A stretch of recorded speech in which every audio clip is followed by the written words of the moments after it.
शुरू होती है। हम एना नाम की एक लड़की को देखते हैं जो कि अपने पार्टनर नेथन के साथ अपनी लैब में कुछ एक्सपेरिमेंट परफॉर्म कर रही होती है। दरअसल वो इलेक्ट्रॉन की ट्रांसपोर्टेशन पर काम कर रहे थे, जहां पर उनका एक्सपेरिमेंट सक्सेसफुल हो जाता है। मगर समझने वाली बात ये थी कि इलेक्ट्रॉन एक जगह से दूसरी जगह टेलीपोर्ट या फिर ट्रांसपोर्ट तो हो रहा था, मगर वो कहाँ जा रहा है ये जानना मुश्किल था। तब नेथन उसे अपने एक्सपेरिमेंट एटम पर शिफ्ट करने को बोलता है, तो एना ऐसा ही करती है। लेकिन जब वो अपना काम शुरू करती है तो वहाँ पर शॉर्ट सर्किट की वजह से उसका काम रुक जाता है। दरअसल इस काम के लिए उन्हें बहुत सारे कंप्यूटर नेटवर्क्स की जरूरत पड़ेगी ताकि कि ये लोग छोटे से छोटे चेंज को भी नोटिस कर सके। अब इसके लिए इन्हें बहुत सारे पैसों की जरूरत थी जो कि इनके पास नहीं थे। अब ये लोग अपनी दोस्त लिस के साथ ये सब कुछ डिस्कस कर रहे होते हैं, तो लिस इन्हें इसका हल बताती है। वो कहती है कि अगर वो यूनिवर्सिटी के सर्वर्स को हैक कर लें तो इसका ये एक्सपेरिमेंट आसानी से पूरा कर सकते हैं। अब ऐसा करना इलीगल था, मगर कोई और चारा ना होने पर ये दोनों इसके लिए मान जाते हैं और सब कुछ सेट होने के बाद ये लोग दोबारा से अपने एक्सपेरिमेंट करते हैं। और इस दफा ये लोग बड़ी चीजों जैसे कि मार्बल्स और रूबिक्स क्यूब तक को गायब करके वापस ला पा रहे थे, यानी कि ट्रांसपोर्टेशन कर पा रहे थे। साथ ही वो उनके पाथ को भी कैलकुलेट कर पा रहे थे, यानी कि इस तरह वो लाइट की स्पीड से चीजों को ट्रेवल करवा रहे थे, जो कि बहुत बड़ी अचीवमेंट थी। और अपनी इसी अचीवमेंट को ये लोग सेलिब्रेट करते हैं। अगली सुबह एना देखती है कि यूनिवर्सिटी के बाहर कुछ स्टूडेंट्स एनिमल टेस्टिंग को लेकर प्रोटेस्ट कर रहे होते हैं और ये लोग भी अपने लैब में ऐसे ही टेस्ट कंडक्ट कर रहे थे, जहाँ पर इस बार वो लोग लिविंग थिंग्स को टेलीपोर्ट करने का ट्राई करते हैं, जिसमें कि ये सक्सेसफुल भी हो जाते हैं। और ये एक और बड़ी अचीवमेंट थी, क्योंकि अगर ऐसा पॉसिबल हुआ तो इंसान एक जगह से दूसरी जगह बस कुछ ही सेकंड्स में जा पाएगा। अब अपने एक्सपेरिमेंट को जारी रखने के लिए इनको फंड की जरूरत होती है, इसलिए नेथन अपने फादर और लिस अपनी ग्रैंडमदर से कुछ पैसे मांगता है। लेकिन तब इन्हें बहुत बड़ा झटका लगता है जब इन्हें पता चलता है कि इनकी यूनिवर्सिटी के सारे सर्वर्स को बंद करने का ऑर्डर दे दिया गया है, यानी अब इनकी पूरी डिस्कवरी डिस्ट्रॉय होने वाली थी और 24 घंटों में इनके सारे हैकिंग सर्वर्स बंद हो जाएंगे।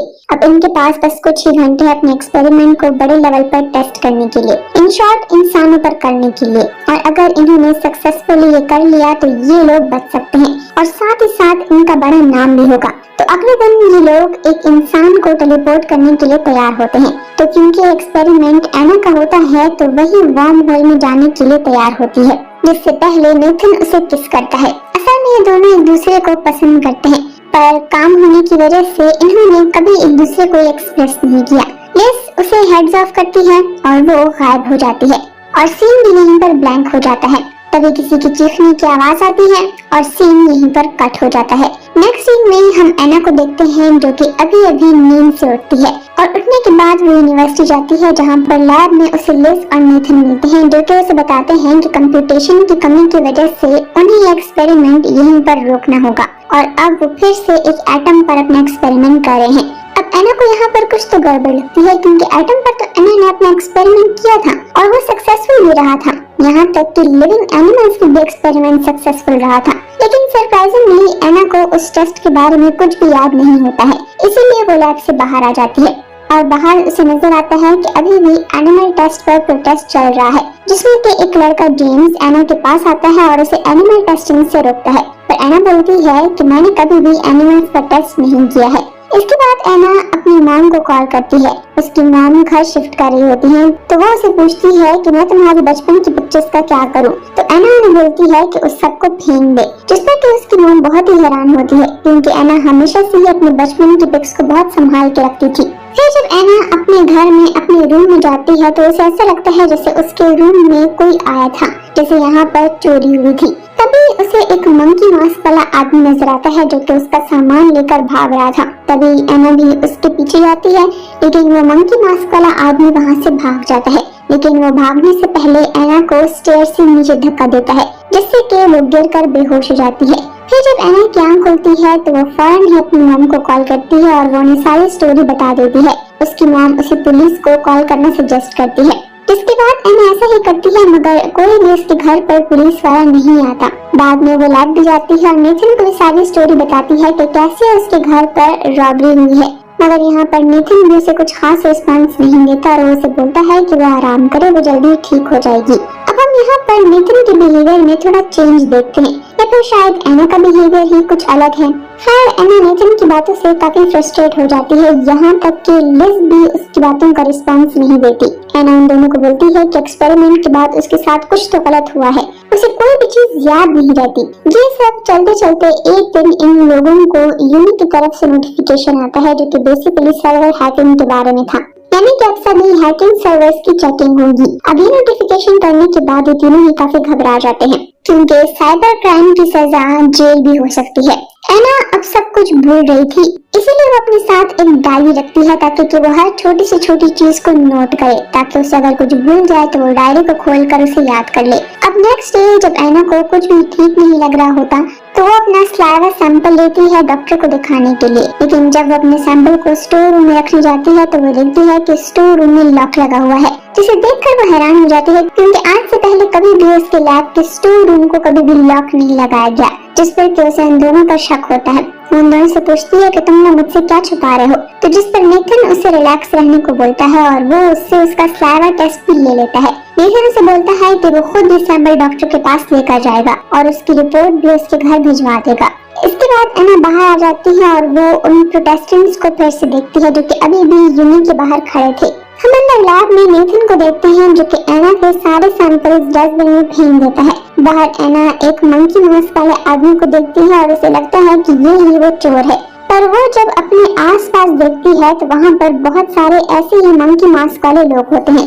इसके बाद एना के पास जेम्स आता है, जो कि उसे एनिमल टेस्टिंग के लिए वार्न करता है, पर एना बोलती है कि वो कोई भी एक्सपेरिमेंट नहीं कर रहे हैं, लेकिन फिर उसे इल्यूजन आता है कि वो मंकी मास्क वाला और कोई नहीं बल्कि जेम्स ही है। एना बहुत डिस्टर्ब हो जाती है। अब रात को एना इल्लीगल तरीके से यूनी के लैब में आती है, ये देखने के लिए कि वो स्टोर रूम क्यों बंद है। वो पीछे के दरवाजे से उस स्टोर रूम में पहुंच जाती है, जो कि लॉक था, और वहाँ पर अपनी वेट मशीन भी देखती है, जिससे कि वो शॉक्ड हो जाती है कि उसकी वेट मशीन यहाँ क्या कर रही है। जिसके बाद अब एना को नेथन की कॉल आती है, जो कि उसे डिनर पर इनवाइट करता है, जिस पर कि एना मान जाती है।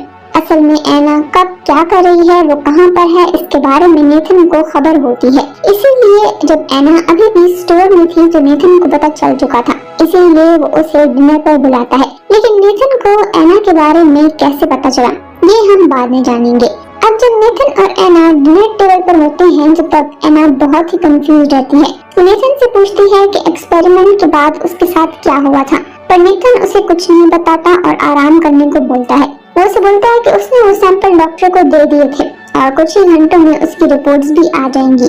वो अब उसे अपनी मेमोरी के बारे में बताती है, पर वो जैसे उसकी बात को टाल रहा हो, और वो उसे बोलता है कि ये सब कुछ तुम्हारे साथ उस एक्सपेरिमेंट की वजह से ही हुआ है।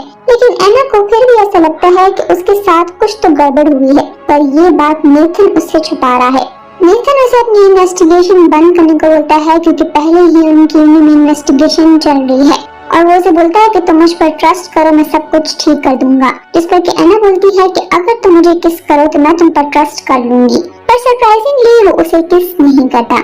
अब जब नेक्स्ट डे यूनी में इन्वेस्टिगेशन चल रही होती है तो इन्वेस्टिगेटर को एना पर शक होता है, इसीलिए वो एक रूम में एना से साइबर हैकिंग की इन्वेस्टिगेशन करता है। लेकिन यहाँ पर एना इस बात पर जान छुड़ा देती है कि वो तो बस एक साइंटिस्ट है, उसे हैकिंग के बारे में क्या पता होगा।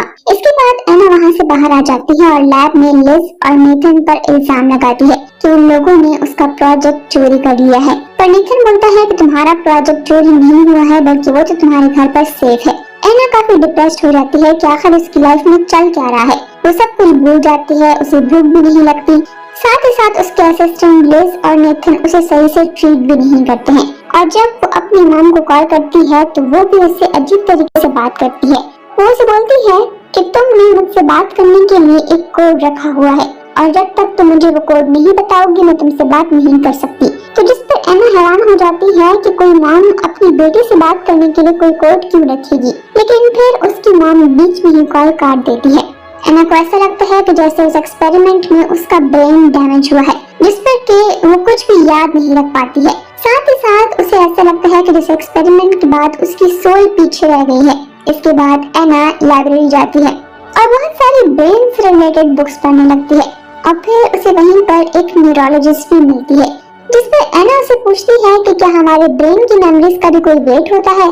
वो बोलती है कि नहीं, इनका कोई भी वेट नहीं होता, ये तो बस इलेक्ट्रिकल सिग्नल्स होते हैं। अब एना लैब की तरफ जा रही होती है कि तभी उसे नेथन की कॉल आती है, जो कि उसे लैब में ही आने को बोलता है, क्योंकि उसे पता था कि एना लैब की तरफ जाते हुए पहले उसके घर इन्वेस्टिगेशन के लिए जाएगी। इसीलिए वो फिर बाद में एना को लैब न आने और घर पर ही रेस्ट करने को बोलता है। लेकिन वो नेथन की बात नहीं मानती और उसके घर को इन्वेस्टिगेट करने लगती है। और फिर उसे इल्यूजन्स आते हैं कि लिज और नेथन एक दूसरे के साथ फिजिकली अटैच्ड हैं। और फिर वो लैपटॉप में वही एक्सपेरिमेंट वाली वीडियो देखती है जो एक्सपेरिमेंट के वक्त रिकॉर्ड की गई थी। और जब वो उस वीडियो को देखती है तो उसे एक ही टाइम में 2 एना नजर आती है और ये सीन इस मूवी का क्लाइमेक्स है। एना काफी डर जाती है क्योंकि उसे पता चल जाता है कि एना की ये हालत उसी एक्सपेरिमेंट की वजह से हुई है। और अब उसे ये भी पता चल चुका था कि वो बस एक ही एना नहीं है, बल्कि उसकी जगह दूसरी उसकी कॉपी भी है। अब जब नेथन वहाँ पर पहुँचता है तो एना एक ड्रॉर से गन निकालती है और उस पर पॉइंट कर देती है। वो नेथन से एक्सपेरिमेंट वाला वाक्य पूछती है तो नेथन उसे रिलैक्स रहने को बोलता है, जिस पर गलती से उसके हाथ से ट्रिगर दब जाता है और नेथन जख्मी हो जाता है। बाद में हमें सारी बात रिवील होती है, जहाँ पर लिज और नेथन एना को बताते हैं कि तुम असली वाली एना नहीं हो, तुम बस उसकी एक लाइट हो। इसके बाद एना इन दोनों को समझाती है, गिड़गिड़ाने लगती है। वो उन्हें बोलती है कि वही असली एना है, उसे सब कुछ फील होता है, वो सब कुछ सोच सकती है, चल फिर सकती है, तो वो असली एना कैसे नहीं हो सकती। जिसके बाद लिज और नेथन के बुलाने पर असली एना आ जाती है और वो उस एना लाइट को बोलती है कि तुम मेरी बस एक कॉपी हो, इसलिए तुम्हारा कोई वेट नहीं है, तुम्हें भूख नहीं लगती है, और ये सब इसीलिए होता है क्योंकि तुम असली एना हो ही नहीं। पहले तो एना लाइट को उसकी बात पर यकीन नहीं आता, पर फिर जो कुछ भी उसे एना मैटर यानी कि एना वेट बोलती है तो वो उसको मान जाती है। लेकिन इसके बाद अब लिज और नेथन एना लाइट को डिस्ट्रॉय करने का बोलते हैं, क्योंकि अगर उन्होंने ऐसा नहीं किया तो वो उनके लिए प्रॉब्लम बन जाएगी। एना लाइट उसे बहुत समझाती है कि वो उसे डिस्ट्रॉय ना करे। तो तब एना वेट यानी कि एना मैटर उसे बोलती है कि डिस्ट्रॉय उसे ही किया जाता है जिसका कोई वजूद ना हो, और उसका वजूद नहीं है। इसके बाद एना लाइट वार्म होल में जाने के लिए रेडी हो जाती है। वो जाने से पहले अपनी मॉम को कॉल करती है और उसे अपने प्यार का इजहार करती है। फिर वो जाने के लिए तैयार हो जाती है, लेकिन अब भी उसकी टेलीपोर्टेशन कहीं और जरूर होगी। और फिर वो वहाँ से गायब हो जाती है और इसी के साथ ही मूवी यहीं पर एंड होती है। अब बात करते हैं मूवी के मेन पॉइंट्स की। तो वो ये है कि एना लाइट का क्या हुआ।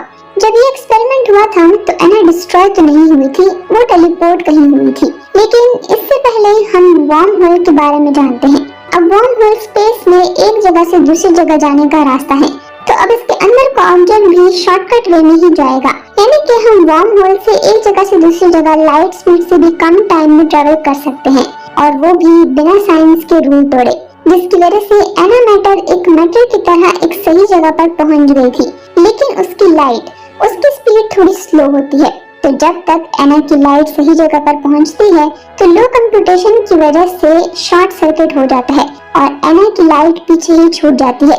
मूवी के एंड में हम देखते हैं कि उन्होंने एना लाइट को तो टेलीपोर्ट कर दिया था, पर वो डिस्ट्रॉय नहीं हुई थी, क्योंकि लाइट तो एक एनर्जी है और एनर्जी कभी भी डिस्ट्रॉय नहीं हो सकती, बस वो एक जगह से दूसरी जगह ट्रांसफर होती है। तो एना लाइट बिल्कुल भी डिस्ट्रॉय नहीं हुई। और इस बात का प्रूफ हमें मूवी के लास्ट सीन में मिलता है कि जब टेबल पर पड़े हुए ब्लड सैंपल में इंसान का शैडो नजर आता है, जो कि डेफिनेटली इस बात का प्रूफ है कि एना लाइट अब एना मैटर का रिफ्लेक्शन है, या फिर एना लाइट एंटी मैटर बन गई है।